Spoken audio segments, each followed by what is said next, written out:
अस्सलाम वालेकुम। मैंने कुछ दिन पहले अपनी इस नॉन एसी बस की वीडियो बनाई थी और जिसमें मैंने बताया था कि ये गाड़ी हमने तैयार करवाई है लेकिन इसको हम चला नहीं रहे।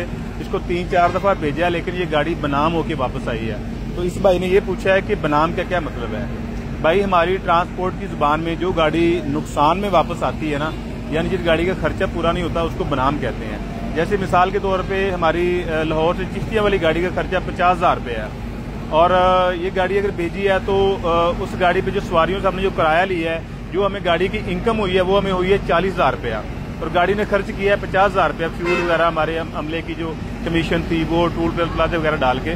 तो बीच में इसके 10,000 रुपये का डिफरेंस आ जाता है, यानी कि 10,000 रुपये समझे कि हमें पल्ले से पड़ गया। तो जो 10,000 रुपया नुकसान हुआ या जो हमें डिफरेंस आया ना 10,000 रुपया, उसको हम अपनी ट्रांसपोर्ट की जुबान में बनाम कहते हैं। तो जो गाड़ी पैसे ना बचा के लेके आए, खर्चे जिसका खर्चा ज्यादा हो इनकम की निस्बत, तो जो डिफरेंस होता है भाई उसको बनाम कहते हैं।